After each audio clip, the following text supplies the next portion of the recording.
ਘਰੇ ਕਣਕ ਆਉਣੀ ਹੁੰਦੀ ਹੈ ਉਹ ਕਿਸੇ ਨਾ ਕਿਸੇ ਕਾਰਨ ਕਰਕੇ ਸੜ ਕੇ ਸੁਆਹ ਹੋ ਜਾਂਦੀ ਹੈ। ਬੜਾ ਦੁੱਖ ਹੁੰਦਾ ਹੈ। ਕਿਵੇਂ ਇਹਨਾਂ ਦਾ ਹੱਲ ਕੀਤਾ ਜਾ ਸਕਦਾ, ਇਹਨਾਂ ਹਾਦਸਿਆਂ ਤੋਂ ਕਿਵੇਂ ਬਚਿਆ ਜਾ ਸਕਦਾ, ਜਾਂ ਕੀ ਆਪਾਂ ਇਹੋ ਜਿਹੇ ਕੁਛ ਅਪਣਾਈਏ ਹੱਥਕੰਡੇ ਵੀ ਇਹਨਾਂ ਨੂੰ ਘੱਟ ਕੀਤਾ ਜਾ ਸਕਦਾ। ਸਾਨੂੰ ਇੱਕ ਤਰ੍ਹਾਂ ਦਾ ਕੁਦਰਤ ਨੇ ਇੱਕ ਮੌਕਾ ਦਿੱਤਾ ਹੁੰਦਾ ਕਿ ਇਹੋ ਜਿਹੇ ਕਾਰਨਾਂ ਤੋਂ ਬਚੋ। ਤੇ ਜੇ ਤਾਂ ਆਪਾਂ ਫੜ ਲਿਆ ਉਹ ਕਾਰਨ ਤੇ ਗਾਂ ਧਿਆਨ ਰੱਖ ਲਿਆ, ਫਿਰ ਤਾਂ ਆਪਾਂ ਨੂੰ ਆਉਂਦੇ ਟਾਈਮ 'ਚੋਂ ਤਕਰੀਬਨ ਬਚਾ ਰਹਿੰਦਾ। ਤੁਸੀਂ ਦੱਸਿਆ ਜਿਹੜਾ ਬਹੁਤ ਸੋਹਣਾ ਹੱਲ ਹੈ, ਜੇਕਰ ਆਪਾਂ ਬਿਜਲੀ ਦੀਆਂ ਤਾਰਾਂ ਇੱਕ ਤਾਂ ਕੱਸ ਲਈਏ ਤੇ ਇੱਕ ਥੱਲੋਂ ਪੱਕਾ ਕਰ ਲਈਏ ਜਾਂ ਕਣਕ ਕੱਟ ਲਈਏ। ਮਸ਼ੀਨ ਕੋਈ ਵੀ ਵਰਤਦੇ ਆ ਉੱਥੇ ਵੀ ਰਿਸਕ ਹੋਏਗਾ ਹੀ ਹੈਗਾ, ਪਰ ਉਸ ਜਿਹੜਾ ਕਾਰਨ ਨੂੰ ਅਸੀਂ ਕਾਫੀ ਹੱਦ ਤੱਕ ਕੰਟਰੋਲ ਕਰ ਸਕਦੇ ਹਾਂ ਜੇ ਥੋੜ੍ਹੀ ਜਿਹੀ ਸਿਆਣਪ ਵਰਤੀਏ। PAU ਹੈ, ਚਾਹੇ ਸਰਕਾਰ ਹੈ, ਚਾਹੇ ਖੇਤੀਬਾੜੀ ਮਹਿਕਮਾ, ਬਾਬਾ ਅਸੀਂ ਇਹ ਕਹਿੰਦੇ ਹਾਂ, ਅਪੀਲ ਕਰਦੇ ਹਾਂ ਕਿ ਨਮੀ ਵਾਲੀ ਫਸਲ ਨੂੰ ਤੁਸੀਂ ਵਾਢੀ ਨਾ ਕਰੋ। ਉਹ ਆਪਾਂ ਦੇਖਦੇ ਹਾਂ ਵੀ ਸੁੱਕ ਨਾਲ ਅੱਗ ਲੱਗਦੀ ਹੈ ਨਾ, ਜਿੰਨਾ ਸੁੱਕ ਪੱਕਾ ਹੁੰਦਾ, ਤੇ ਪਰ ਮਸ਼ੀਨ ਨਾਲ ਅੱਗ ਉਦੋਂ ਲੱਗਦੀ ਹੈ ਜਦੋਂ ਇਹਦੇ 'ਚ ਨਮੀ ਹੁੰਦੀ ਹੈ ਨਾ। ਫਿਰ ਵੀ ਜੇ ਅੱਗ ਲੱਗਦੀ ਹੈ ਤਾਂ ਇਹਨੂੰ ਆਪਾਂ ਰੋਕ ਕਿਵੇਂ ਸਕਦੇ ਹਾਂ?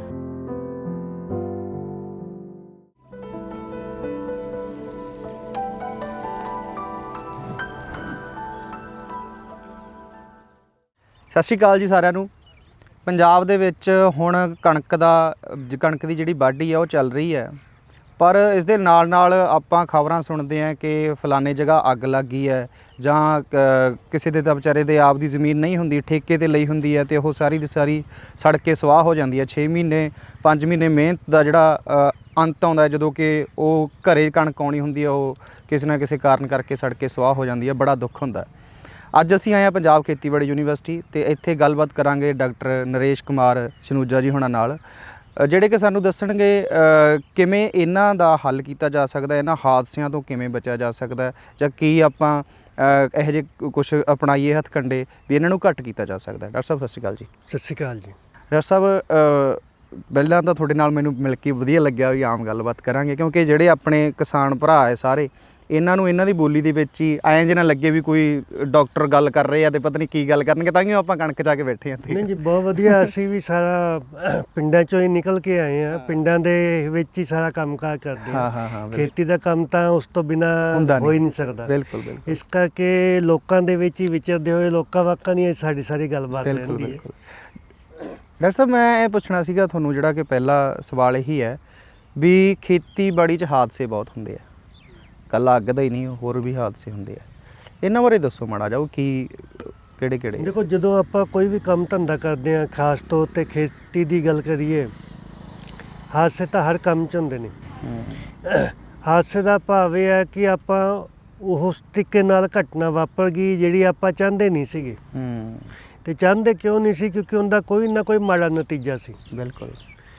ਮਾੜਾ ਨਤੀਜਾ ਛੋਟੇ ਤੋਂ ਲੈ ਕੇ ਵੱਡੇ ਤੱਕ ਬੜਾ ਹੋ ਸਕਦਾ। ਵੱਡੇ ਤੋਂ ਸ਼ੁਰੂਆਤ ਕਰੀਏ ਤਾਂ ਮੌਤ ਕਿਸੇ ਦੀ ਵੀ ਹੋ ਜਾਵੇ। ਦੂਜਾ ਇਹ ਹੈ ਕਿ ਜਿਸਮਾਨੀ ਸੱਟ ਲੱਗ ਗਈ, ਚਾਹੇ ਉਹ ਕੋਈ ਪੱਕਾ ਅੰਗ ਕੋਈ ਭੰਗ ਹੋ ਗਿਆ, ਚਾਹੇ ਕੋਈ ਦਵਾ ਠੀਕ ਹੋ ਗਿਆ, ਆਪਾਂ ਟਾਈਮ ਲੱਗਿਆ, ਤਕਲੀਫ ਤਾਂ ਨਾਲ ਆਈ, ਖਰਚਾ ਵੀ ਆਇਆ। ਬਿਲਕੁਲ ਜੀ। ਇਸ ਤੋਂ ਘੱਟ ਕਹੀਏ ਵੀ ਚਲੋ ਜਾਨੀ ਬਚਾਅ ਸਾਰਾ ਹੋ ਗਿਆ, ਪਰ ਕੋਈ ਮਸ਼ੀਨ, ਕੋਈ ਟਰੈਕਟਰ, ਉਹਦੇ 'ਤੇ ਟੁੱਟ ਭੱਜ ਹੋ ਗਈ, ਸਾਡਾ ਕੰਮਕਾਰ ਰੁਕ ਗਿਆ। ਇਸ ਤਰ੍ਹਾਂ ਦੇ ਹਾਦਸੇ ਹੋ ਜਾਂਦੇ ਨੇ। ਕਈ ਵਾਰੀ ਇਹ ਹੁੰਦਾ ਕਿ ਮਸ਼ੀਨ ਵਗੈਰਾ ਵੀ ਸਾਰਾ ਕੁਝ ਬਚ ਜਾਂਦਾ, ਪਰ ਪੈਸੇ ਦਾ ਨੁਕਸਾਨ, ਟਾਈਮ ਦਾ ਨੁਕਸਾਨ ਇਹ ਹੋ ਜਾਂਦਾ।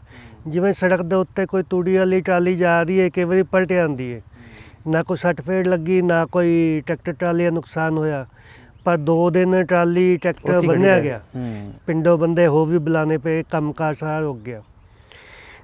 ਇਸ ਤੋਂ ਘੱਟ ਗੱਲ ਕਰੀਏ ਤੇ ਜਿਹਦੇ ਵਿੱਚ ਫਸਲ ਜਾਂ ਹੋਰ ਇਸ ਤਰ੍ਹਾਂ ਦਾ ਮਾਲੀ ਨੁਕਸਾਨ ਹੋ ਗਿਆ, ਜਿਵੇਂ ਅੱਜ ਕੱਲ੍ਹ ਦੇ ਜਿਹੜੇ ਹਾਦਸੇ ਨੇ, ਅੱਗ ਲੱਗਣ ਦੇ ਕਣਕ ਦੇ ਵਾਢੀ ਰੁੱਤੇ 'ਚ।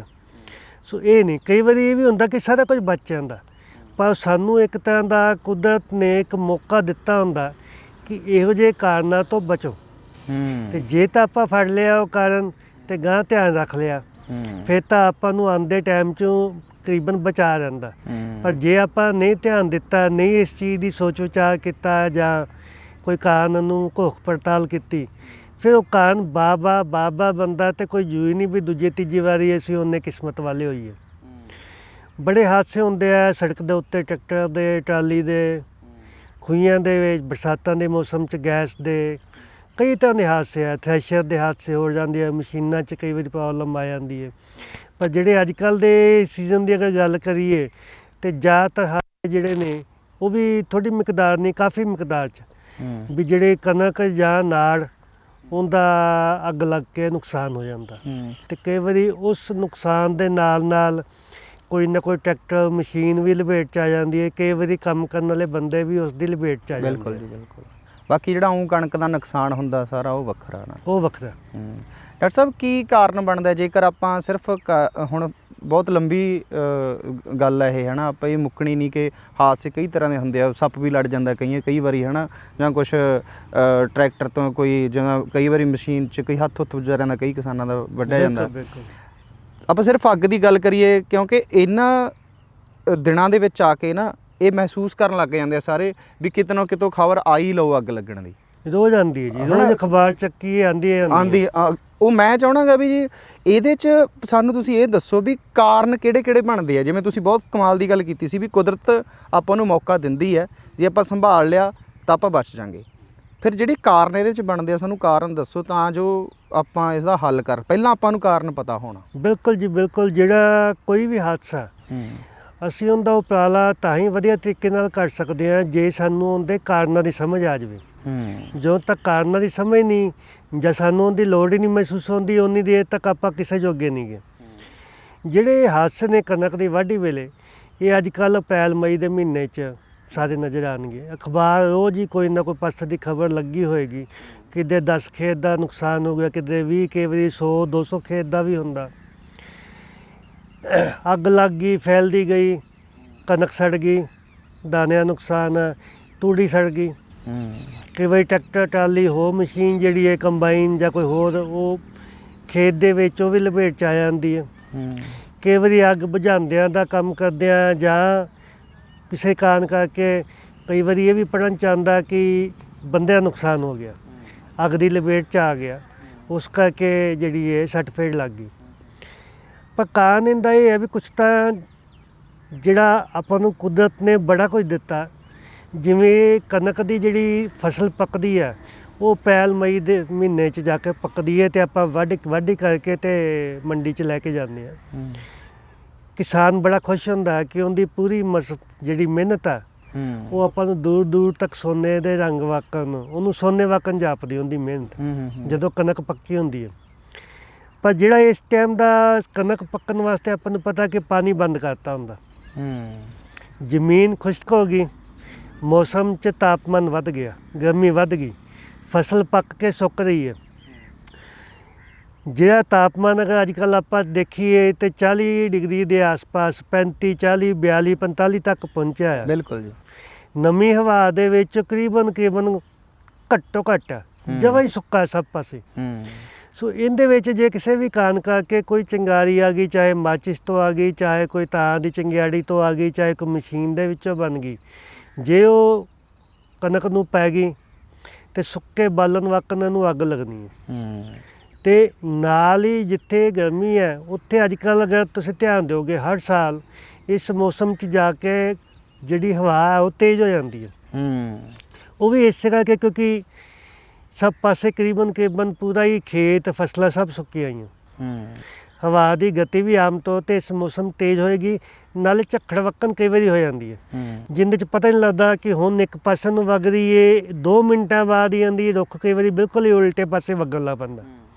ਸੋ ਇਹ ਹਾਲਾਤ ਹੁੰਦੇ ਆ ਕਿ ਜੇ ਇੱਕ ਤਾਂ ਡਾਕਟਰ ਸਾਹਿਬ ਇਹ ਹੋ ਗਿਆ ਹੈ ਨਾ ਕਾਰਨ ਵੀ ਇਹ ਤਾਂ ਆਪਾਂ ਆਮ ਸੁਣਦੇ ਆ ਇਹਨਾਂ ਦਿਨਾਂ ਦੇ ਵਿੱਚ ਬਿਜਲੀ ਵੀ ਜਿਹੜੀ ਹੈਗੀ ਆ ਉਹ ਦਿੰਦੇ ਨਹੀਂ ਪਿੰਡਾਂ ਦੇ ਵਿੱਚ, ਹੈ ਨਾ, ਮੋਟਰਾਂ ਵਾਲੀ ਲਾਈਟ ਵੀ ਬਹੁਤ ਘੱਟ ਦਿੰਦੇ ਆ ਅਤੇ ਘਰਾਂ ਵਾਲੀ ਵੀ, ਤਾਂ ਜੋ ਵੀ ਜਿਹੜਾ ਦਿਨ ਦਾ ਟਾਈਮ ਹੁੰਦਾ ਹੈ ਨਾ ਵੀ ਉਹਦੇ 'ਚ ਕੋਈ ਚੰਗਿਆਰੀ ਜੇਕਰ ਡਿੱਗਦੀ ਆ ਤਾਂ ਉਹਨੂੰ ਅੱਗ ਲੱਗਦੀ ਹੈ।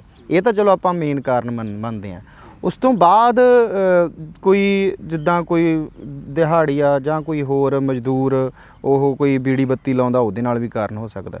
ਦੇਖੋ ਜਿਹੜਾ ਮੇਨ ਕਾਰਨ ਨਾ ਉਹ ਜ਼ਿਆਦਾਤਰ ਜਿਹੜੇ ਕਾਰਨ ਆ ਉਹ ਆਮ ਤੌਰ 'ਤੇ ਬਿਜਲੀ ਦੀ ਚਿੰਗਾਰੀ ਤੋਂ ਹੀ ਬਣਦੇ ਆ। ਖੇਤਾਂ 'ਚ ਟਰਾਂਸਫਾਰਮਰ ਲੱਗੇ ਆ, ਖੇਤਾਂ 'ਚ ਤਾਰਾਂ ਲੰਘ ਰਹੀਆਂ, ਹਾਈ ਵੋਲਟੇਜ ਵੀ ਨੇ, ਘਰਾਂ ਦੀ ਸਪਲਾਈ ਵਾਲੀਆਂ ਵੀ ਨੇ।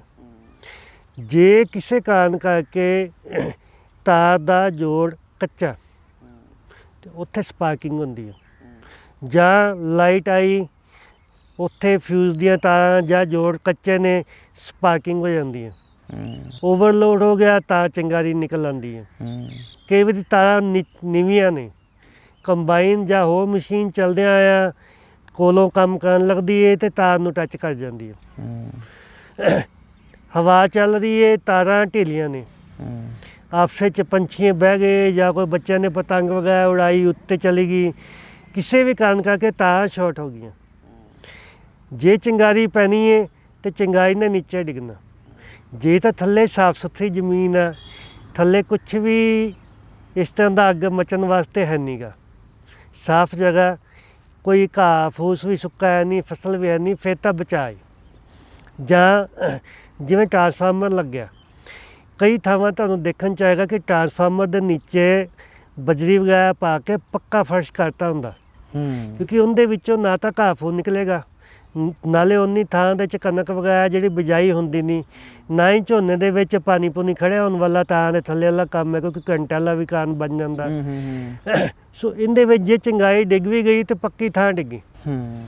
ਸੋ ਜੇ ਆਪਣੇ ਕੋਈ ਕਣਕ ਹੈ, ਜਾਂ ਤਾਂ ਆਪਾਂ ਉਦੋਂ ਉਨਾ ਕੁ ਰਕਬਾ ਛੱਡ ਦਈਏ, ਜਾਂ ਰਕਬਾ ਛੱਡਣਾ ਨਹੀਂ ਤੇ ਉਹਦੇ 'ਚ ਜਿੰਨੀ ਜਲਦੀ ਹੋ ਸਕੇ ਵਾਢੀ ਕਰਕੇ ਜਗ੍ਹਾ ਖਾਲੀ ਕਰ ਦਈਏ ਤੇ ਉੱਥੇ ਕੋਈ ਘਾਹ ਫੂਸ ਵਗੈਰਾ ਵੀ ਸੁੱਕਾ ਕੁਛ ਨਾ ਹੋਵੇ। ਜਿਹੜੇ ਟਰਾਂਸਫਾਰਮ ਵਾਲੀ ਜਗ੍ਹਾ ਉੱਥੇ ਆਪਾਂ ਜੇ ਬੀਜੀਏ ਕਣਕ ਤਾਂ ਆਪਾਂ ਨੂੰ ਵੱਢ ਲਈਏ ਟਾਈਮ ਨਾਲ। ਪਹਿਲਾਂ ਤਾਂ ਗੱਲ ਬੀਜੀਏ ਨਾ ਤੇ ਆਪਾਂ ਜੇ ਪੱਕੀ ਕਰ ਲਈਏ ਥੱਲੇ, ਜੇ ਬੀਜੀਏ ਤੇ ਆਪਾਂ ਵਾਢੀ ਕਰਕੇ ਭਰੀਆਂ ਚੱਕ ਕੇ ਦੂਰ ਰੱਖ ਲਈਏ ਤਾਂ ਉੱਥੇ ਬਿਲਕੁਲ ਸਾਫ਼ ਕਰ ਦਈਏ, ਤਾਂ ਕਿ ਚਿੰਗਾਰੀ ਜੇ ਡਿੱਗੇ ਵੀ ਤੇ ਅੱਗ ਨਾ ਲੱਗੇ। ਹਾਂ ਬਿਲਕੁਲ, ਅੱਗ ਨਾ ਲੱਗੇ।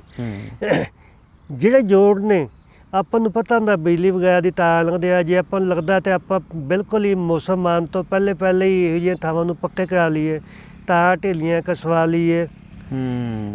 ਪਰ ਬਿਜਲੀ ਵਾਲਾ ਕੰਮ ਤੁਹਾਨੂੰ ਪਤਾ ਹੀ ਹੈ ਵੀ ਜੇ ਕਿਤੇ ਕਰੰਟ ਲੱਗ ਗਿਆ ਤੇ ਛੱਡਦਾ ਉਹ ਵੀ ਨਹੀਂ। ਜਿਹੜਾ ਮਹਿਕਮਾ ਬਿਜਲੀ ਮਹਿਕਮਾ, ਜਿਹੜੇ ਉਹਨਾਂ ਦਾ ਟ੍ਰੇਨਡ ਸਟਾਫ ਹੈ, ਪੂਰਾ ਟ੍ਰੇਨਿੰਗ ਵਾਲਾ, ਆਪਾਂ ਉਹਨਾਂ ਦੇ ਕੋਲੋਂ ਇਹ ਕੰਮ ਕਰਨਾ, ਆਪਣੇ ਆਪ ਨਹੀਂ ਬਿਜਲੀ ਦੇ ਕੰਮ ਦੇ 'ਚ ਕੋਈ ਵੀ ਕਿਸ ਤਰ੍ਹਾਂ ਦਾ ਕਰਨਾ, ਆਪ ਨਹੀਂ ਪੰਗਾ ਲੈਣਾ। ਤੇ ਜੇ ਕਿਤੇ ਤਾਰਾਂ ਢਿੱਲੀਆਂ ਕਰਕੇ ਜਾਂ ਨੀਵੀਆਂ ਤਾਰਾਂ ਨੇ, ਕਈ ਵਾਰੀ ਵੀ ਹੁੰਦਾ ਕਿ ਕੰਬਾਈਨ ਵਗੈਰਾ ਚੱਲਣ ਲੱਗੀ ਕੋਲੋਂ ਟੱਚ ਕਰ ਗਈ, ਜਦੋਂ ਹੁੰਦੀ ਹੈ ਤਾਂ ਉਹਦਾ ਦੂਰਾ ਨੁਕਸਾਨ ਹੋ ਜਾਂਦਾ। ਇੱਕ ਤਾਂ ਸਪਾਰਕਿੰਗ ਹੋ ਜਾਂਦੀ ਹੈ, ਇੱਕ ਕਰੰਟ ਮਸ਼ੀਨ ਦੇ 'ਚ ਦੌੜ ਜਾਂਦਾ। ਉਹ ਮਸ਼ੀਨ 'ਚ ਜਿਹੜਾ ਦੌੜ ਰਿਹਾ ਕਰੰਟ ਹੈ ਉਹ ਡਰਾਈਵਰ ਜਾਂ ਨਾਲ ਬੈਠੇ ਹੋਏ ਜਿਹੜੇ ਬੰਦੇ ਆ ਉਹਨਾਂ ਨੂੰ ਵੀ ਲੱਗਦਾ। ਪਰ ਜਿਹੜੀ ਸਪਾਰਕਿੰਗ ਹੈ, ਸਪਾਰਕਿੰਗ ਦੇ ਨਾਲ ਜਿਹੜੀ ਅੰਦਰ ਸਾਰੀ ਕਣਕ ਹੈ, ਤੂੜੀ ਹੈ, ਉਹਨੂੰ ਵੀ ਅੱਗ ਲੱਗ ਜਾਂਦੀ ਹੈ। ਸੋ ਇਹੋ ਜਿਹੇ ਵੀ ਜਿਹੜੇ ਹਾਦਸੇ ਨੇ ਉਹ ਬਣ ਜਾਂਦੇ ਆ। ਇਹ ਡਾਕਟਰ ਸਾਹਿਬ ਆਹ ਤੁਸੀਂ ਦੱਸਿਆ ਜਿਹੜਾ ਬਹੁਤ ਸੋਹਣਾ ਹੱਲ ਹੈ, ਜੇਕਰ ਆਪਾਂ ਬਿਜਲੀ ਦੀਆਂ ਤਾਰਾਂ ਇੱਕ ਤਾਂ ਕੱਸ ਲਈਏ ਤੇ ਇੱਕ ਥੱਲੋਂ ਪੱਕਾ ਕਰ ਲਈਏ ਜਾਂ ਕਣਕ ਕੱਟ ਲਈਏ। ਬਿਲਕੁਲ ਜੀ, ਜ਼ਿਆਦਾ ਮੇਨ ਇਹਦੇ ਕਰਕੇ ਅੱਗ ਲੱਗਦੀ ਹੈ। ਇੱਕ ਚੱਲ ਜਿਹੜੇ ਕੋਈ ਬੰਦਾ ਉੱਥੇ ਅੱਗ ਮਚਾਉਂਦਾ ਜਾਂ ਚਾਹ ਕਰਦਾ ਜਾਂ ਕੁਛ ਆ, ਉਹਦੇ ਤੋਂ ਤਾਂ ਆਪਾਂ ਖੁਦ ਬਚਣਾ ਹੈ। ਬਿਲਕੁਲ ਜੀ, ਜਿਹੜਾ ਇਹ ਕਾਰਨ ਆ ਉਹ ਮਨੁੱਖੀ ਕਾਰਨ ਆ। ਬਿਜਲੀ ਤਾਰਾਂ ਦਾ ਆਪਾਂ ਕੰਮ ਜਿੰਨਾ ਮਰਜ਼ੀ ਵਧੀਆ ਕਰ ਲਾਂਗੇ, ਫਿਰ ਵੀ ਕੁਛ ਨਾ ਕੁਛ ਚਾਂਸ ਰਹਿੰਦਾ ਵੀ ਸਪਾਰਕਿੰਗ ਹੋ ਸਕਦੀ ਹੈ। ਮੰਨ ਲਓ ਜੋੜ ਵੀ ਬਿਲਕੁਲ ਕੱਸੇ ਹੋਏ ਨੇ, ਪਰ ਜੇ ਅਚਾਨਕ ਕਿਤੇ ਕਰੰਟ ਵੱਧ ਘੱਟ ਗਿਆ ਤਾਂ ਸਪਾਰਕਿੰਗ ਹੋ ਸਕਦੀ ਹੈ। ਬਿਲਕੁਲ ਜੀ। ਜਿਹੜਾ ਇਹ ਲੇਬਰ ਕੰਮ ਕਰਦੀ ਹੈ, ਜਾਂ ਹੋਰ ਕਿਸੇ ਨੂੰ ਲੱਗਦਾ ਹੈ ਜੀ ਸਿਗਰਟ ਬੀੜੀ ਦਾ ਚਸਕਾ, ਜਾਂ ਕਈ ਵਾਰੀ ਕੰਮ ਕਰਨ ਵਾਲੀ ਲੇਬਰ ਜਿਹੜੀ ਇੱਕ ਕੱਚਾ ਪੱਕਾ ਚੁੱਲ੍ਹਾ ਬਣਾ ਲੈਂਦੀ ਹੈ, ਉੱਥੇ ਆਪਣੀ ਚਾਹ ਪਾਣੀ ਰੋਟੀ ਦਾ ਇੰਤਜ਼ਾਮ ਕਰਨ ਲੱਗ ਪੈਂਦੀ ਹੈ। ਕਈ ਵਾਰੀ ਪਿੰਡ 'ਚ ਰੂੜੀਆਂ ਹੁੰਦੀਆਂ, ਉੱਥੇ ਅੱਗ ਸੁੱਟਦੇ ਆ। ਇਹ ਕਾਰਨ ਤਾਂ ਆਪਾਂ ਬਚਾ ਸਕਦੇ ਹਾਂ ਨਾ। ਸਹੀ ਗੱਲ ਹੈ। ਜੇ ਆਪਾਂ ਉੱਥੇ ਬਾਚਿਸ ਅੱਗ ਦੀ ਵਰਤੋਂ ਕਰਾਂਗੇ ਹੀ ਨਹੀਂ, ਜੇ ਮੰਨ ਲਓ ਚਾਹ ਪਾਣੀ ਬਣਾਉਣੀ, ਆਪਾਂ ਕੋਈ ਬੰਦ ਕਮਰਾ ਉੱਥੇ ਪ੍ਰਬੰਧ ਕਰ ਲਈਏ।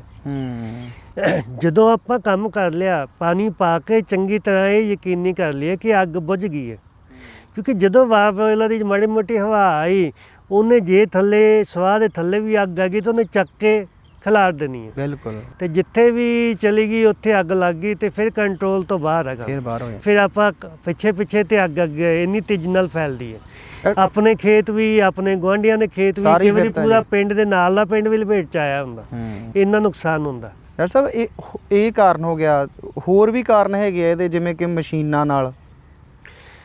ਬਿਲਕੁਲ ਜੀ, ਬਿਲਕੁਲ।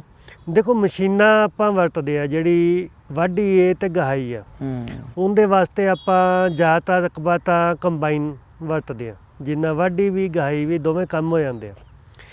ਕਈ ਵਾਰੀ ਆਪਾਂ ਵਾਢੀ ਹੱਥ ਨਾਲ ਕਰਦੇ ਆ, ਖਾਸ ਤੌਰ 'ਤੇ ਜਿੱਥੇ ਕਣਕ ਡਿੱਗ ਪਈ। ਹਾਂਜੀ।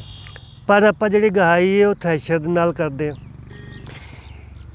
ਮਸ਼ੀਨ ਕੋਈ ਵੀ ਵਰਤਦੇ ਆ ਉੱਥੇ ਵੀ ਰਿਸਕ ਹੈਗਾ ਹੀ ਹੈਗਾ, ਪਰ ਉਸ ਜਿਹੜਾ ਕਾਰਨ ਨੂੰ ਅਸੀਂ ਕਾਫੀ ਹੱਦ ਤੱਕ ਕੰਟਰੋਲ ਕਰ ਸਕਦੇ ਹਾਂ ਜੇ ਥੋੜ੍ਹੀ ਜਿਹੀ ਸਿਆਣਪ ਵਰਤੀਏ। ਹਾਂਜੀ। ਕਾਰਨ ਕਿਹੜੇ ਨੇ? ਇੱਕ ਤਾਂ ਜਦੋਂ ਇਹ ਵਾਢੀ ਕਰਦੇ ਆ, ਕਈ ਵਾਰੀ ਹੋ ਜਾਂਦਾ ਕਿ ਥੋੜ੍ਹਾ ਬਹੁਤਾ ਮੀਂਹ ਕਣੀ ਪੈ ਗਈ, ਜਾਂ ਸਵੇਰ ਦਾ ਟਾਈਮ ਹੁੰਦਾ ਤੇ ਤੇਲ ਪਈ ਹੁੰਦੀ ਹੈ, ਹਵਾ ਦੀ ਨਮੀ ਜਿਹੜੀ ਹੈ ਉਹ ਤਰੇਲ ਪੈ ਜਾਂਦੀ ਹੈ। ਉਹਦੇ ਨਾਲ ਜਿਹੜੀ ਫਸਲ ਹੈ, ਫਸਲ ਦੇ ਉੱਤੇ ਮੋਇਸਚਰ ਆ ਜਾਂਦਾ, ਨਮੀ ਆ ਜਾਂਦੀ ਹੈ। ਨਮੀ ਕਰਕੇ ਥੋੜ੍ਹੀ ਜਿਹੀ ਉਹ ਗਿੱਲ ਵੱਧ ਜਾਂਦੀ ਹੈ। ਜਦੋਂ ਤਾਂ ਆਪਾਂ ਕਟਾਈ ਅਤੇ ਗਹਾਈ ਮਸ਼ੀਨ ਨਾਲ ਕਰਦੇ ਹਾਂ ਸੁੱਕੀ ਫਸਲ ਦੀ, ਇੱਕ ਪਾਸਿਓਂ ਮਸ਼ੀਨ ਦੇ ਵਿੱਚ ਕਣਕ ਦਾ ਰੁੱਗ ਜਾਈ ਜਾਂਦਾ, ਕਿਉਂਕਿ ਸੁੱਕੀ ਫਸਲ ਇੰਨੀ ਕੁ ਕੱਚੀ ਹੁੰਦੀ, ਮਾੜੀ ਜਿਹੀ ਰਗੜ ਲੱਗਦੀ ਹੈ ਅਤੇ ਦਾਣੇ ਅਲੱਗ ਹੋ ਜਾਂਦੇ ਆ, ਅਤੇ ਉਹ ਸਾਰਾ ਜਿਹੜਾ ਤੂੜੀ ਅਤੇ ਦਾਣੇ ਦੂਜੇ ਪਾਸਿਓਂ ਬਾਹਰ ਆਈ ਜਾਂਦੇ ਆ। ਪਰ ਜੇ ਉਹਦੇ ਵਿੱਚ ਮੋਇਸਚਰ ਜ਼ਿਆਦਾ, ਨਮੀ ਜ਼ਿਆਦਾ, ਅਤੇ ਜਿਹੜਾ ਉਹਦਾ ਨਾੜ ਆ ਕਣਕ ਦਾ ਉਹ ਜਲਦੀ ਬਾਹਰ ਨਹੀਂ ਨਿਕਲਦਾ। ਜਦੋਂ ਮਸ਼ੀਨ ਅੰਦਰ ਚੱਲਦੀ ਉਹ ਦਾਣੇ ਅਲੱਗ ਕਰਦੀ ਹੈ ਉਹਦੀ ਰਗੜ ਦੇ ਨਾਲ, ਮਸ਼ੀਨ ਦੀ ਰਗੜ ਦੇ ਨਾਲ ਦਾਣੇ ਅਲੱਗ ਹੁੰਦੇ ਆ, ਅਤੇ ਰਗੜ ਦੇ ਨਾਲ ਹੀ ਗਰਮੀ ਵੀ ਪੈਦਾ ਹੁੰਦੀ ਹੈ। ਜਿਵੇਂ ਆਪਾਂ ਥੈਲੀਆਂ ਦੋ ਆਪਸ 'ਚ ਰਗੜ ਲਈਏ ਅਤੇ ਦੇਖਦੇ ਹਾਂ ਹੱਥ ਗਰਮ ਹੋ ਜਾਂਦੇ ਆ। ਬਿਲਕੁਲ। ਅਤੇ ਜੇ ਨਾੜ ਜ਼ਿਆਦਾ ਦੇਰ ਅੰਦਰ ਰਹਿ ਗਿਆ ਅਤੇ ਉਹਨੂੰ ਅੱਗ ਲੱਗਣ ਦਾ ਡਰ ਬਣ ਜਾਂਦਾ। ਇਸ ਕਰਕੇ ਇਹ ਜਦੋਂ ਅਸੀਂ ਬਾਰ-ਬਾਰ ਭਾਵੇਂ PAU ਹੈ, ਚਾਹੇ ਸਰਕਾਰ ਹੈ, ਚਾਹੇ ਖੇਤੀਬਾੜੀ ਮਹਿਕਮਾ, ਬਾਰ-ਬਾਰ ਅਸੀਂ ਇਹ ਕਹਿੰਦੇ ਹਾਂ, ਅਪੀਲ ਕਰਦੇ ਹਾਂ ਕਿ ਨਮੀ ਵਾਲੀ ਫਸਲ ਨੂੰ ਤੁਸੀਂ ਵਾਢੀ ਨਾ ਕਰੋ, ਜਾਂ ਸਵੇਰੇ ਜਾਂ ਰਾਤ ਦੇ ਟਾਈਮ ਦੇ ਵਿੱਚ ਜਦੋਂ ਤੱਕ ਥੋੜ੍ਹੀ ਜਿਹੀ ਸੁੱਕ ਨਹੀਂ ਜਾਵੇ ਉਨੀ ਦੇਰ ਤੱਕ ਕਟਾਈ ਨਾ ਕਰੋ। ਦੂਜਾ ਇਹਦੇ ਨੁਕਸਾਨ ਹੋਰ ਵੀ ਵਾਧੂ ਹੋ ਜਾਂਦੇ। ਇੱਕ ਤਾਂ ਦਾਣਾ ਜ਼ਿਆਦਾ ਟੁੱਟਦਾ, ਇੱਕ ਮਸ਼ੀਨ ਦੀ ਪਾਵਰ ਜ਼ਿਆਦਾ ਲੱਗਦੀ ਹੈ ਅਤੇ ਤੇਲ ਜ਼ਿਆਦਾ ਮੱਚਦਾ। ਸੋ ਇਹ ਸਾਰੇ ਕੰਮਾਂ ਤੋਂ ਆਪਾਂ ਬਚ ਸਕਦੇ। ਡਾਕਟਰ ਸਾਹਿਬ ਬੜੀ ਕਮਾਲ ਦੀ ਗੱਲ ਦੱਸੀ ਤੁਸੀਂ। ਵੈਸੇ ਆਪਾਂ ਦੇਖਦੇ ਹਾਂ ਵੀ ਸੁੱਕ ਨਾਲ ਅੱਗ ਲੱਗਦੀ ਹੈ ਨਾ, ਜਿੰਨਾ ਸੁੱਕ ਪੱਕਾ ਹੁੰਦਾ, ਅਤੇ ਪਰ ਮਸ਼ੀਨ ਨਾਲ ਅੱਗ ਉਦੋਂ ਲੱਗਦੀ ਹੈ ਜਦੋਂ ਇਹਦੇ 'ਚ ਨਮੀ ਹੁੰਦੀ ਹੈ ਨਾ। ਬਿਲਕੁਲ। ਇਹ ਨਾ ਆਮ ਤੌਰ 'ਤੇ ਆਪਾਂ ਨੂੰ ਆਮ ਸਮਝ ਨਹੀਂ ਲੱਗਦਾ। ਬੇਸਿਕਲੀ ਇਹੀ ਹੈ ਕਿ ਜਦੋਂ ਆਪਣੀ ਜ਼ਿਆਦਾ ਦੇਰ ਤੱਕ ਗਰਮੀ ਦੇ ਵਿੱਚ ਕੋਈ ਚੀਜ਼ ਰਹਿ ਗਈ ਅਤੇ ਉਹਨੂੰ ਅੱਗ ਲੱਗਣ ਦਾ ਡਰ ਵੱਧ ਜਾਂਦਾ। ਜਿੰਨੀ ਸੁੱਕੀ ਹੈ, ਮਾੜਾ ਜਿਵੇਂ ਹੱਥ ਥੱਲੇ ਵੀ ਆਪਾਂ ਅਗਰ ਸਹੀ ਗੱਲ ਹੈ ਸਿੱਟਾ ਰੱਖ ਲਈਏ ਦਾਣੇ ਲੱਗ ਹੋ ਜਾਂਦੇ ਆ। ਪਰ ਜੇ ਤੁਸੀਂ ਨਮੀ ਵਾਲਾ ਜਾਂ ਗਿੱਲਾ ਸਿੱਟੇ ਨੂੰ ਕਰਕੇ ਤੁਸੀਂ ਜੋ ਬਾਰ-ਬਾਰ ਲਾਓਗੇ ਛੇਤੀ ਨਹੀਂ ਹੁੰਦਾ, ਉਹ ਛੇਤੀ ਦਾਣੇ ਲੱਗ ਨਹੀਂ ਹੋਣਗੇ। ਪਰ ਮਸ਼ੀਨ ਨਾਲ ਕਾਰਨ ਕਈ ਹੋ ਬਣ ਜਾਂਦੇ ਆ ਕਈ ਵਾਰੀ। ਜਿਵੇਂ ਕੰਬਾਈਨ ਹੈ, ਖਾਸ ਤੌਰ 'ਤੇ ਕੰਬਾਈਨ ਉੱਚੀ ਮਸ਼ੀਨ ਆ, ਵੱਡੀ ਮਸ਼ੀਨ ਆ। ਮੈਂ ਜਿਵੇਂ ਪਹਿਲੇ ਵੀ ਕਿਹਾ ਵੀ ਤਾਰਾਂ ਕੋਈ ਨੀਵੀਂ ਹੈ ਅਤੇ ਨਾਲ ਛੋ ਗਈ ਅਤੇ ਸਪਾਰਕ ਪੈਦਾ ਹੋ ਗਈ। ਉਹ ਸਪਾਰਕ ਨੇ ਜਿੰਨਾ ਥ੍ਰੈਸ਼ਰ ਜਾਂ ਉਹਦੇ ਡੰਮ ਦੇ ਅੰਦਰ, ਮਸ਼ੀਨ ਦੇ ਅੰਦਰ ਨਾੜ ਹੈ, ਦਾਣੇ ਹੈ, ਉਹਨੂੰ ਅੱਗ ਫੜ ਸਕਦਾ। ਆਪਾਂ ਕੋਈ ਟਰੈਕਟਰ ਚਲਾਉਣਾ, ਬੈਟਰੀ ਆਪਾਂ ਚੰਗੀ ਹਾਲਾਤ 'ਚ ਨਹੀਂ ਕੀਤੀ, ਸਟਾਰਟ ਨਹੀਂ ਹੁੰਦੀ, ਆਪਾਂ ਕੀ ਕਰਦੇ ਹਾਂ, ਉਹਨੂੰ ਸ਼ਾਰਟ ਕਰ ਲੈਂਦੇ ਹਾਂ। ਤਾਂ ਦੇ ਟਰਮੀਨਲ ਨੂੰ ਆਪਾਂ ਬੈਟਰੀ ਤੋਂ ਸਪਾਰਕ ਦੇ ਕੇ ਸੈੱਟ ਕਰਨ ਦੀ ਕੋਸ਼ਿਸ਼ ਕਰਦੇ ਹਾਂ ਵੀ ਇੱਕ ਵਾਰੀ ਸਟਾਰਟ ਹੋ ਜਾਵੇ। ਸਟਾਰਟ ਤਾਂ ਹੋ ਜਾਂਦਾ, ਆਪਾਂ ਕਈ ਵਾਰੀ ਉਹ ਬੈਟਰੀ ਟਰਮੀਨਲ ਦੇ ਕੋਲ ਸਪਾਰਕਿੰਗ ਕਰਦਾ। ਇਹ ਚੀਜ਼ ਨੂੰ ਖਿਆਲ ਕਰਨ ਦੀ ਜ਼ਰੂਰਤ ਆ। ਆਪਾਂ ਬੈਟਰੀ ਬਿਲਕੁਲ ਵਧੀਆ ਹਾਲਾਤ 'ਚ ਕਰੀਏ।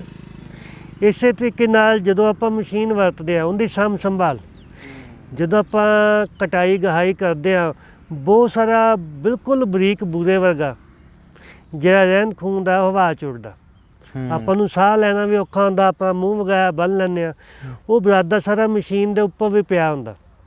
ਕਈ ਵਾਰੀ ਕੋਈ ਤੇਲ ਲੀਕ ਕਰ ਰਿਹਾ ਹੁੰਦਾ, ਆਪਾਂ ਮੋਬਿਲ ਆਇਲ ਵਗੈਰਾ, ਡੀਜ਼ਲ ਵਗੈਰਾ, ਲੁਬਰੀਕੇਟਿੰਗ ਆਇਲ ਵਗੈਰਾ ਵਰਤਿਆ, ਕਈ ਵਾਰੀ ਉਹ ਵੀ ਮਸ਼ੀਨ 'ਤੇ ਡਿੱਗਿਆ ਹੁੰਦਾ। ਸਹੀ ਗੱਲ ਹੈ।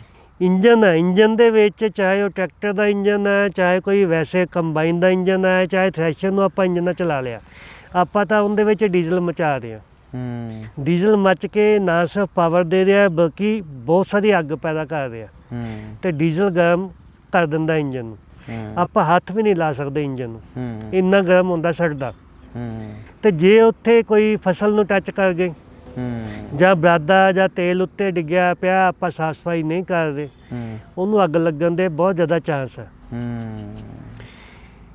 ਇੰਜਨ ਹੈ, ਉਹਨੇ ਧੂੰਆਂ ਵੀ ਛੱਡਣਾ, ਧੂੰਆਂ ਛੱਡਣ ਵਾਸਤੇ ਆਪਾਂ ਸਲੈਂਸਰ ਲਾਇਆ ਹੁੰਦਾ, ਸਲੈਂਸਰ ਦੇ ਵਿੱਚ ਕਿਉਂਕਿ ਅੰਦਰਲੀ ਸਾਰੀ ਗਰਮੀ ਤੇ ਗਰਮ ਧੂੰਆਂ ਨਿਕਲ ਰਿਹਾ, ਤੇ ਜੇ ਸਲੈਂਸਰ ਦਾ ਮੂੰਹ ਪੇੜ ਵੱਲ ਆ ਜਾਂ ਫਸਲ ਵੱਲ ਆ, ਤੇ ਜਿੰਨੀ ਜ਼ਿਆਦਾ ਗਰਮ ਹਵਾ ਪਏਗੀ ਉਹਨੇ ਅੱਗ ਲੱਗਣ ਦੇ ਜ਼ਿਆਦਾ ਡਰ ਹੈ, ਕਾਰਨ ਵੱਧ ਜਾਣਗੇ।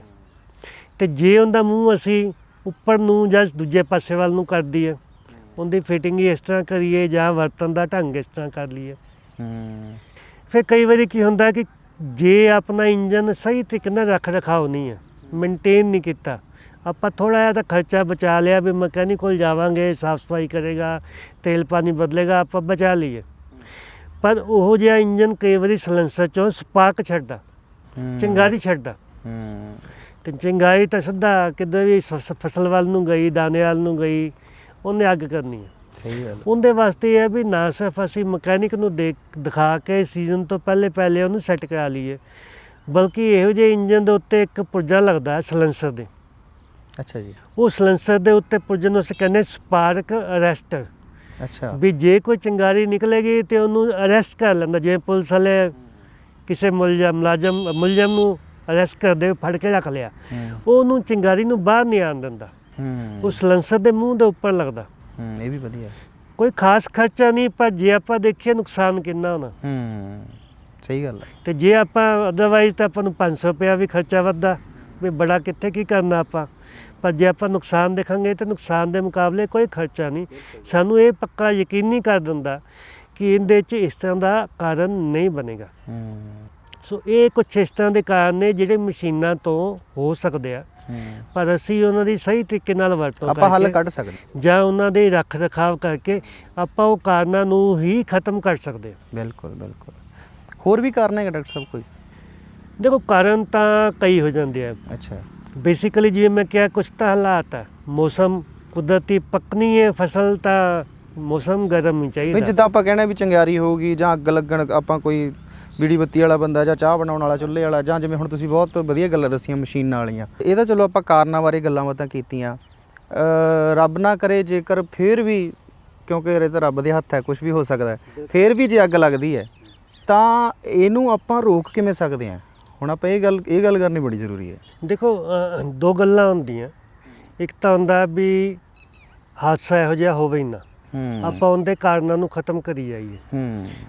ਕਾਰਨਾਂ ਨੂੰ ਆਪਾਂ ਬਹੁਤ ਧਿਆਨ ਰੱਖਾਂਗੇ ਤੇ ਬਿਲਕੁਲ ਬਹੁਤ ਫਾਇਦਾ ਮਿਲਦਾ, ਪਰ ਫਿਰ ਵੀ ਹਮੇਸ਼ਾ ਇਹ ਇੱਕ ਰਿਸਕ ਰਹਿੰਦਾ ਹੀ ਰਹਿੰਦਾ ਹੈ ਕਿ ਬਹੁਤ ਸਾਰੀਆਂ ਚੀਜ਼ਾਂ ਆਪਣੇ ਹੱਥ ਵੱਸ ਤੋਂ ਬਾਹਰ ਨੇ। ਖੁਦਾ ਨਾ ਖਾਸਤਾ ਜੇ ਫਿਰ ਵੀ ਅੱਗ ਦਾ ਹਾਦਸਾ ਹੋ ਗਿਆ ਤੇ ਦੂਜਾ ਚੀਜ਼ ਆਪਾਂ ਨੁਕਸਾਨ ਨੂੰ ਘੱਟ ਤੋਂ ਘੱਟ ਕਿਵੇਂ ਕਰੀਏ, ਹੋ ਜਾਵੇ ਪਰ ਆਪਣਾ ਨੁਕਸਾਨ ਘੱਟ ਤੋਂ ਘੱਟ ਹੋਵੇ। ਉਹਦੇ ਵਾਸਤੇ ਜਿਹੜੀਆਂ ਚੀਜ਼ਾਂ ਅਸੀਂ ਕਰ ਸਕਦੇ ਹਾਂ, ਆਮ ਆਪਾਂ ਦੇਖਦੇ ਹਾਂ ਵੀ ਅੱਗ ਜਾ ਕੇ ਰੁਕਦੀ ਕਿੱਥੇ ਆ।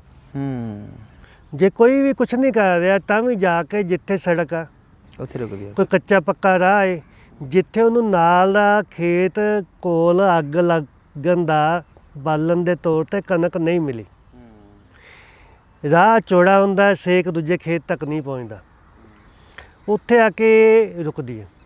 ਇਹੀ ਇਸੇ ਜੇ ਆਪਾਂ ਆਈਡੀਆ ਦੇ ਉੱਤੇ ਕੰਮ ਕਰੀਏ ਕਿ ਜੇ ਆਪਾਂ ਆਪਣੇ ਖੇਤ ਦੇ ਆਲੇ ਦੁਆਲੇ ਕੋਈ ਹਰੀ ਫਸਲ ਦਾ ਕੁਝ ਸਿਆੜ ਲਾ ਲਈਏ, ਜਿਵੇਂ ਬਰਸੀਮ ਹੋ ਗਈ, ਸੂਰਜਮੁਖੀ ਹੋ ਗਈ, ਵੀ ਸੁੱਕੀ ਫਸਲ ਨਾ ਮਿਲੇ, ਉਹਨੂੰ ਹਰੀ ਫਸਲ ਮਿਲੇ, ਜਾਂ ਖਾਲ ਆ ਸਾਫ਼ ਰੱਖੀਏ। ਇਹ ਨਹੀਂ ਕਿ ਉਹਦੇ 'ਚ ਘਾਹ ਫੂਸ ਲੱਗਿਆ ਸੁੱਕਿਆ ਪਿਆ, ਕਿਉਂਕਿ ਉਹ ਤਾਂ ਫਿਰ ਅੱਗ ਫੜ ਕੇ ਦੂਜੇ ਪਾਸੇ ਪਹੁੰਚ ਜਾਏਗੀ। ਬਿਲਕੁਲ।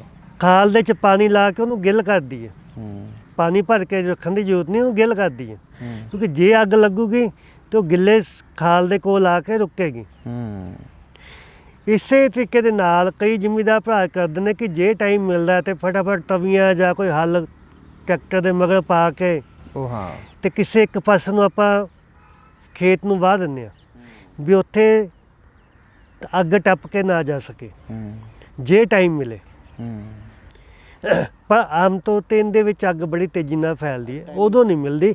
ਇਹ ਚੀਜ਼ਾਂ ਆਪਾਂ ਪਹਿਲੇ ਪ੍ਰਬੰਧ ਕਰਕੇ ਰੱਖ ਸਕਦੇ ਹਾਂ। ਕੋਈ ਹਰੀ ਫਸਲ ਦਾ ਜਿਹੜਾ ਸਿਆੜ ਹੈ ਜਾਂ ਖਾਲ ਹੈ, ਉਹਨੂੰ ਆਪਾਂ ਗਿੱਲ ਕਰਕੇ।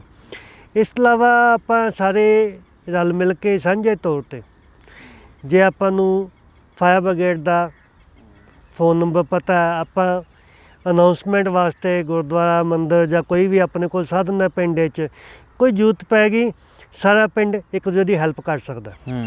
ਆਪਣੇ ਕੋਲ ਪਾਣੀ ਦੇ ਟੈਂਕਰ ਆਮ ਤੌਰ ਤੇ ਪਿੰਡ 'ਚ ਹੁੰਦੇ ਆ, ਭਰ ਕੇ ਰੱਖੀਏ। ਮੋਟਰਾਂ ਤੇ ਜਿਹੜੇ ਚਲੇ ਨੇ ਉਹ ਆਪਾਂ ਭਰ ਕੇ ਰੱਖੀਏ। ਜੂਤ ਪਈ ਆਪਾਂ ਫਟਾਫਟ ਮੋਟਰ ਛੱਡ ਕੇ ਪਾਣੀ ਤਾਂ ਵਰਤ ਕਰ ਸਕੀਏ। ਜੋ ਤੱਕ ਫਾਇਰ ਬ੍ਰਿਗੇਡ ਆਏਗੀ ਉਹ ਕਰ ਲਾਂਗੇ, ਕੋਈ ਗੱਲ ਨਹੀਂ, ਆਪਾਂ ਆਪ ਸੱਚਾ ਕਰ ਸਕਦੇ ਹਾਂ। ਕਿਸੇ ਦੇ ਕੋਲ ਪਿੰਡ ਪੱਧਰ ਤੇ ਡਾਕਟਰ ਸਾਹਿਬ ਬਹੁਤ ਵਧੀਆ ਗੱਲ ਆ, ਪਿੰਡ ਪੱਧਰ ਤੇ ਵੀ ਆ ਜੇ 1-2 ਟੈਂਕੀਆਂ ਤਾਂ ਵੱਧ ਵੀ ਲਿਆਂਦੀਆਂ ਜਾ ਸਕਦੀਆਂ, ਬੰਦੇ ਵੀ ਤਿਆਰ ਹੋਣ ਉਦੋਂ ਵੀ ਭਾਈ ਵਾਢੀ ਵਾਲੇ ਦਿਨਾਂ 'ਚ। ਬਿਲਕੁਲ, ਇਹ ਹੁੰਦੇ ਆਪਣੇ ਕੋਲ ਆਮ ਤੌਰ ਤੇ ਜਾਂ ਤਾਂ ਪਿੰਡਾਂ ਦੇ ਕੋਲ ਆਪਣੇ ਕੋਈ ਨਾ ਕੋਈ ਟੈਂਕਰ ਹੈਗੇ ਆ। ਕਈ ਵਾਰੀ ਆਪਣੇ ਕੋਲ ਵੱਡੇ ਸਪਰੇਅ ਪੰਪ ਹੀ ਹੁੰਦੇ ਆ, ਉਹਦੇ 'ਚ ਵੀ 500-600 ਲੀਟਰ ਦਾ ਜਿਹੜਾ ਟੈਂਕ ਲੱਗਿਆ ਹੁੰਦਾ। ਪਰ ਇਸ ਦੀ ਵੀ ਹੈ ਕਿ ਆਪਾਂ ਖੜੇ ਸਿਰਫ ਵੇਟ ਕਰੀਏ ਵੀ ਆਪਣੇ ਕੋਲ ਫਾਇਰ ਬ੍ਰਿਗੇਡ ਆਏਗੀ, ਉਹ ਆ ਕੇ ਬੁਝਾਏਗੀ, ਉਹਦੀ ਥਾਂ ਤੇ ਆਪਣਾ ਕੰਮ ਅਸੀਂ ਆਪਣਾ ਆਪ ਹੀ ਸਵਾਰਨਾ। ਸੋ ਇੱਥੇ ਸਾਨੂੰ ਇੱਕ ਜਦੋਂ ਮਦਦ ਕਰਨ ਦੀ ਜ਼ਰੂਰਤ ਹੈ, ਸਾਨੂੰ ਇਕੱਠੇ ਭਾਈਚਾਰੇ ਦੇ ਤੌਰ ਤੇ ਚੱਲਣ ਦੀ ਜ਼ਰੂਰਤ ਹੈ। ਇਹ ਸਾਰੀ ਜਿਹੜੀ ਇਹ ਮੁਸ਼ਕਲ ਦਾ ਟਾਈਮ ਹੈ, ਇਹ ਸਾਡਾ ਸਾਂਝਾ, ਇਹ ਸਾਨੂੰ ਸਾਂਝੇ ਤੌਰ ਤੇ ਲੜਨ ਦੀ ਜ਼ਰੂਰਤ ਹੈ। ਬਿਲਕੁਲ, ਇਹ ਖਿਆਲ ਕਰਨ ਦੀ, ਨਾਲੇ ਅਸੀਂ ਪਹਿਰੇ ਦਈਏ, ਖੇਤਾਂ 'ਚ ਪਹਿਰੇ ਦਈਏ ਵੰਡ ਕੇ, ਚਾਹੇ ਵੀ ਕੋਈ ਨਾ ਕੋਈ ਹੋਵੇ ਤੱਕ ਜੇ ਅੱਗ ਲੱਗੀ ਤੇ ਟਾਈਮ ਜਿਹੜਾ ਕੀਮਤੀ ਜਿਹੜਾ ਹੈਗਾ ਉਹ ਘੱਟ ਤੋਂ ਘੱਟ ਲੱਗੇ, ਆਪਣਾ ਵਕਤ ਤਾਂ ਆਪਾਂ ਬਚਾ ਸਕੀਏ। ਜਿੰਨੀ ਜਲਦੀ ਕਾਬੂ ਪਾ ਲਾਂਗੇ ਉਹਨਾਂ ਨੁਕਸਾਨ ਘੱਟ ਹੋਏਗਾ। ਸਹੀ ਗੱਲ। ਸੋ ਇਹ ਕੁਝ ਤਰੀਕੇ ਨੇ ਜਿਨ੍ਹਾਂ ਨਾਲ ਅਸੀਂ ਆਪਾਂ ਇਹ ਵੀ ਹੋ ਸਕਦਾ ਹੈ, ਜਿਵੇਂ ਮੇਰੇ ਮਨ ਦੇ ਵਿੱਚ ਇਹ ਗੱਲਾਂ ਆਉਂਦੀਆਂ ਵੀ ਦੇਖਿਆ ਨਹੀਂ ਜਾਂਦਾ ਉਹ ਬੰਦਾ ਜਦੋਂ ਉਹਦੇ ਖੇਤ ਨੂੰ ਅੱਗ ਲੱਗ ਰਹੀ ਹੁੰਦੀ ਹੈ ਨਾ, ਇਹ ਕਿਸੇ ਨਾ ਕੋਈ ਇਹੋ ਜਿਹੀ ਤਰੀਕਾ ਹੋਵੇ ਜਾਂ ਇਹੋ ਜਿਹੀ ਸਾਂਝ ਜਾਂ ਭਾਈਚਾਰਾ ਹੋਵੇ ਜਾਂ ਸਰਕਾਰ ਵੱਲੋਂ ਕੋਈ ਇਹੋ ਜਿਹਾ ਕਦਮ ਚੱਕਿਆ ਜਾਵੇ ਵੀ ਇਹ ਜਿਹੜਾ ਸਭ ਕੁਛ ਹੀ ਜਿਹੜੀ ਅੱਗ ਹੈ ਇਹ ਖਤਮ ਕੀਤੀ ਜਾਵੇ। ਜੇ ਲੱਗਦੀ ਹੈ ਤਾਂ ਉਹਨੂੰ ਕੋਈ, ਜਿਵੇਂ ਪੰਜਾਬ ਦੇ ਵਿੱਚ ਤਾਂ ਬੀਮਾ ਵੀ ਹੈ ਨਹੀਂਗਾ, ਹੈ ਨਾ। ਬਿਲਕੁਲ ਜੀ, ਮੈਂ ਤੁਹਾਡਾ ਭਾਵ ਸਮਝ ਗਿਆ। ਦੇਖੋ, ਇਸ ਤਰ੍ਹਾਂ ਪੰਜਾਬ ਸਰਕਾਰ ਦੀ ਇੱਕ ਤਾਂ ਪਹਿਲ ਪੂਰੇ ਇੰਡੀਆ ਦੇ ਵਿੱਚ ਹੋਈ ਸੀ ਤੇ ਸਭ ਤੋਂ ਵਧੀਆ ਤਰੀਕੇ ਦੇ ਨਾਲ ਚੱਲ ਰਹੀ ਹੈ, ਉਹ ਹੈ ਮੰਡੀ ਬੋਰਡ ਦੇ ਵੱਲੋਂ। ਮੰਡੀ ਬੋਰਡ ਸਰਕਾਰ ਦੀ ਏਜੰਸੀ ਹੈ ਕਿ ਜੇ ਕੋਈ ਖੇਤੀ 'ਚ ਹਾਦਸਾ ਹੁੰਦਾ ਤਾਂ ਉਹਦਾ ਨੁਕਸਾਨ ਦੇ ਤੌਰ ਤੇ ਮਾਲੀ ਸਹਾਇਤਾ, ਪਰ ਜਿਹੜੀ ਉਹ ਮਾਲੀ ਸਹਾਇਤਾ ਸਕੀਮ ਬਹੁਤ ਵਧੀਆ। ਖੇਤ 'ਚ ਹਾਦਸਾ ਹੋ ਗਿਆ, ਖੇਤ 'ਚ ਆਪਣਾ ਘਰ ਦੇ 'ਚ ਕੰਮ ਕਰਦੇ ਹਾਦਸਾ ਹੋ ਗਿਆ, ਸੜਕ 'ਤੇ ਜਾਂਦੇ ਆਉਂਦੇ ਹੋ ਗਿਆ, ਮੰਡੀ 'ਚ ਹੋ ਗਿਆ, ਪਰ ਖੇਤੀ ਦੇ ਕੰਮ ਕਰਦਿਆਂ 'ਚ ਚਾਹੇ ਮੌਤ ਹੋ ਗਈ ਚਾਹੇ ਸੱਟ ਲੱਗ ਗਈ, ਪੱਕੀ ਸੱਟ ਤੱਕ, ਕੱਚੀ ਸੱਟ ਵਾਲੀ ਨਹੀਂ, ਉੱਥੇ ਤੱਕ ਤਾਂ ਉਹ ਮੁਆਵਜ਼ਾ ਦਿੰਦੇ ਆ। ਪਰ ਜਿਹੜੀ ਆਰਜੀ ਸੱਟ ਹੈ ਜਾਂ ਇਸ ਤਰ੍ਹਾਂ ਕਣਕ ਦਾ ਨੁਕਸਾਨ ਹੋ ਗਿਆ, ਉੱਥੇ ਉਹਨਾਂ ਦਾ ਨਹੀਂ ਸਕੀਮ। ਇਹਦੇ ਵਾਸਤੇ ਇੱਕ ਸਕੀਮ ਹੈ ਫਸਲ ਬੀਮਾ ਯੋਜਨਾ, ਪਰ ਕੁਛ ਕਾਰਨ ਕਰਕੇ, ਕਿਉਂਕਿ ਸਕੀਮ ਦੇ 'ਚ ਕਈ ਚੀਜ਼ਾਂ ਵਧੀਆ ਵੀ ਨੇ ਤੇ ਕਈ ਚੀਜ਼ਾਂ ਉਹਦੇ 'ਚ ਕਮੀਆਂ ਵੀ ਨੇ, ਉਹ ਜਿਹੜੀ ਇਹ ਹਾਲੇ ਜ਼ਿਆਦਾਤਰ ਥਾਵਾਂ ਤੇ ਪੰਜਾਬ ਦੇ ਵਿੱਚ ਤਾਂ ਨਹੀਂ, ਪੰਜਾਬ 'ਚ ਨਹੀਂ ਹੈਗੀ। ਜੇ ਉਸ ਤਰ੍ਹਾਂ ਦੀ ਸਕੀਮ ਹੁੰਦੀ ਹੈ ਜਾਂ ਅਸੀਂ ਉਸ ਤਰ੍ਹਾਂ ਦੀ ਕੋਈ ਸਕੀਮ ਆਪ ਲੈ ਕੇ ਉਹ ਪਾਰਦਰਸ਼ੀ ਹੋਵੇ ਨਾ, ਪਾਰਦਰਸ਼ੀ ਹਨਾ, ਜੇ ਪੰਜਾਬ ਦਾ ਇੱਕ ਖਰਚਾ ਜਿਹੜਾ ਉਹ ਇੱਕ ਜਾਇਜ਼ ਖਰਚਾ ਹੋਵੇ। ਦੂਜਾ ਥੋੜਾ ਇਹ ਵੀ ਮਨ ਦੇ 'ਚ ਰਹਿੰਦਾ ਕਿ ਸਰਕਾਰੀ ਪ੍ਰਾਈਵੇਟ ਆ, ਵੀ ਜੇ ਜ਼ਰੂਰਤ ਪਈ ਸਾਨੂੰ ਜਿਹੜਾ ਉਹਦਾ ਮੁਆਵਜ਼ਾ ਮਿਲੇਗਾ ਕਿ ਨਹੀਂ ਮਿਲੇਗਾ। ਸੋ ਇਸ ਤਰ੍ਹਾਂ ਦੇ ਕਈ ਗੱਲਾਂ ਨੇ ਜਿਹੜੇ ਕਿਸਾਨਾਂ ਦੇ ਮਨ ਦੇ ਵਿੱਚ ਨੇ। ਪਰ ਜੇ ਇਹ ਜਿਹਾ ਕੋਈ ਫਸਲ ਬੀਮਾ ਯੋਜਨਾ ਹੈਗੀ ਹੈ, ਜਾਂ ਆਪਾਂ ਆਪਣੇ ਪਿੰਡ ਲੈਵਲ 'ਤੇ ਰਲ ਜਾਈਏ। ਹਾਂ, ਸਹੀ ਗੱਲ ਹੈ, ਆਪਾਂ ਪਿੰਡ ਲੈਵਲ 'ਤੇ ਰਲ ਜਾਈਏ ਵੀ ਚਲੋ ਕੋਈ ਨਹੀਂ, ਆਪਾਂ 500 ਹਜ਼ਾਰ ਰੁਪਇਆ ਇਕੱਠਾ ਕਰਦੇ ਹਾਂ ਸਾਰੇ ਪਰਿਵਾਰਾਂ ਤੋਂ। ਜੇ ਕਿਸੇ ਦਾ ਨੁਕਸਾਨ ਹੋ ਗਿਆ, ਪਤਾ ਨਹੀਂ ਕਿਸੇ ਦਾ ਹੋਣਾ ਨਹੀਂ ਤੇ ਪੈਸੇ ਬਚੇ ਰਹਿਣਗੇ, ਹੋ ਗਿਆ ਤੇ ਆਪਾਂ ਦੇ ਕੇ ਕੁਛ ਤਾਂ ਪੂਰਾ ਕਰਾਂਗੇ। ਹਾਂ, ਖਰਚੇ ਤਾਂ ਕੱਢੂ ਅਗਲਾ। ਮੈਂ ਜਿਵੇਂ ਪਹਿਲੇ ਕਿਹਾ ਵੀ ਆਪਾਂ ਪਿੰਡ ਲੈਵਲ 'ਤੇ ਭਾਈਚਾਰੇ 'ਤੇ ਜੇ ਆਪਾਂ ਕੰਮ ਕਰ ਸਕਦੇ ਹਾਂ, ਆਪਾਂ ਕਿਉਂ ਦੂਜੇ ਦੇ ਮੂੰਹ ਵੱਲ ਦੇਖੀਏ। ਸਹੀ ਗੱਲ ਹੈ। ਸੋ ਇਸ ਤਰ੍ਹਾਂ ਦੇ ਨਾਲ ਕਾਫੀ ਇਹ ਜਿਹੜਾ ਡਾਕਟਰ ਸਾਹਿਬ ਬੜਾ ਵਧੀਆ ਲੱਗਿਆ ਗੱਲਾਂ ਬਾਤਾਂ ਕਰਕੇ ਤੁਹਾਡੇ ਨਾਲ, ਖਾਸ ਤੌਰ ਦੇ ਉੱਤੇ ਜਿਹੜਾ ਅੱਜ ਦਾ ਸਮਾਂ ਇਹ ਚੱਲ ਰਿਹਾ ਆਪਣੇ ਪੰਜਾਬ ਦੇ ਵਿੱਚ, ਅਪ੍ਰੈਲ ਮਹੀਨਾ, ਇਸ ਮਹੀਨੇ ਦੇ ਵਿੱਚ ਖੁਸ਼ੀਆਂ ਵੀ ਆਉਂਦੀਆਂ ਤੇ ਇਹੋ ਜਿਹੇ ਜਦੋਂ ਆਪਾਂ ਦੁੱਖ ਦੇਖਦੇ ਹਾਂ ਤਾਂ ਬੜਾ ਬੁਰਾ ਲੱਗਦਾ। ਬਿਲਕੁਲ ਜੀ। ਡਾਕਟਰ ਸਾਹਿਬ ਬਹੁਤ ਬਹੁਤ ਧੰਨਵਾਦ ਕਰਦੇ ਹਾਂ ਤੁਹਾਡਾ, ਜਿਹੜਾ ਕਿ ਤੁਸੀਂ ਸਾਨੂੰ ਬਹੁਤ ਵਧੀਆ ਜਾਣਕਾਰੀ ਦਿੱਤੀ। ਖਾਸ ਤੌਰ ਦੇ ਉੱਤੇ ਜਿਹੜੀ ਜਾਣਕਾਰੀ ਆਪਣੇ ਕਿਸਾਨਾਂ ਨੂੰ ਨਹੀਂ ਸੀ ਪਤਾ, ਬਹੁਤੀਆਂ ਦਾ ਤਾਂ ਪਤਾ ਹੁੰਦਾ, ਪਰ ਇਹ ਵੀ ਗੱਲਾਂ ਬਹੁਤ ਜ਼ਰੂਰੀ ਸੀਗੀਆਂ। ਜਿਵੇਂ ਕਿ ਤੁਸੀਂ ਦੱਸਿਆ ਵੀ ਮਸ਼ੀਨ ਦੇ ਵਿੱਚ ਨਵੀਂ ਵਾਲੀ ਜਿਹੜੀ ਕਣਕ ਆ ਉਹ ਨਹੀਂ ਸਾਨੂੰ ਗਾਉਣੀ ਚਾਹੀਦੀ, ਹੈ ਨਾ, ਜਾਂ ਉਦੋਂ ਨਹੀਂ ਸਾਨੂੰ ਉੱਥੇ ਮਸ਼ੀਨ ਚਲਾਉਣੀ ਚਾਹੀਦੀ। ਹੋਰ ਵੀ ਬੜੇ ਕਾਰਨ ਹੈ ਦੋਸਤੋ, ਜਿਨ੍ਹਾਂ ਤੋਂ ਅਸੀਂ, ਜਿਵੇਂ ਇਹਨਾਂ ਨੇ ਕਿਹਾ ਕਿ ਆਪਾਂ ਖਾਲਾਂ ਦੇ ਵਿੱਚ ਖਾਲ ਗਿੱਲੇ ਕਰਕੇ ਰੱਖੀਏ, ਆਪਣੇ ਜਿਹੜੇ ਚਲੇ ਆ ਉਹਨਾਂ ਨੂੰ ਭਰ ਕੇ ਰੱਖੀਏ, ਜਿਹੜੇ ਸਪਰੇਅ ਟੈਂਕ ਆ ਉਹਨਾਂ ਨੂੰ ਭਰ ਕੇ ਰੱਖੀਏ, ਇਹਨਾਂ ਦਿਨਾਂ ਦੇ ਵਿੱਚ ਇਹ ਜਿਹੜੇ 20-25 ਦਿਨ ਹੁੰਦੇ ਆ ਸਿਰਫ, ਇਹਨਾਂ ਦਿਨਾਂ ਦੇ ਵਿੱਚ ਸਾਡੀ ਜਿਹੜੀ ਭਾਈਚਾਰਕ ਸਾਂਝ ਆ ਉਹ ਬਹੁਤ ਤਕੜੀ ਹੋਊਗੀ, ਫੇਰ ਹੀ ਅਸੀਂ ਬਚ ਸਕਦੇ ਹਾਂ। ਇੱਕ ਬੜੀ ਕਮਾਲ ਦੀ ਗੱਲ ਇਹਨਾਂ ਨੇ ਇਹ ਵੀ ਕਹੀ ਵੀ ਰਾਤ ਨੂੰ ਪਹਿਰੇ ਦੇਣ ਵਾਲੀ, ਪਹਿਰੇ ਦੇਣ ਦੇ 2 ਫਾਇਦੇ ਆ। ਇੱਕ ਤਾਂ ਇਹ ਵੀ ਟਾਈਮ ਨਾਲ ਪਤਾ ਲੱਗ ਜੂਗਾ, ਦੂਜਾ ਇਹ ਫਾਇਦਾ ਕਈ ਵਾਰ ਕੋਈ ਸ਼ੈਤਾਨੀ ਵੀ ਕਰ ਜਾਂਦਾ ਤੇ ਉਹਦੇ ਤੋਂ ਵੀ ਆਪਾਂ ਨੂੰ ਜਿਹੜਾ ਬਚਿਆ ਜਾ ਸਕਦਾ। ਤਾਂ ਕਰਕੇ ਵੀ ਆਪਾਂ ਜੇਕਰ ਉਹਦਾ ਰੱਬ ਦੇ ਹੱਥ ਹੈ ਵੀ ਹਾਦਸਾ ਹੋਣਾ, ਪਰ ਇਹਨਾਂ ਤੋਂ ਆਪਾਂ ਬਚ ਸਕਦੇ ਹਾਂ। ਬਚਣ ਨਾਲ ਆਪਣਾ ਜਿਹੜਾ ਫਾਇਦਾ ਉਹ ਹੋਊਗਾ ਤੇ ਨਾਲ ਦੀ ਨਾਲ ਜਿਹੜਾ ਪਰਿਵਾਰ ਜਾਂ ਹੋਰ ਵੀ ਆਪਣੇ ਸਿਰ ਕਰਜ਼ੇ ਇਹਨਾਂ ਚੀਜ਼ਾਂ ਕਰਕੇ ਵੱਧਦੇ ਆ ਉਹ ਵੀ ਘਟਣਗੇ। ਧੰਨਵਾਦ। ਧੰਨਵਾਦ ਜੀ।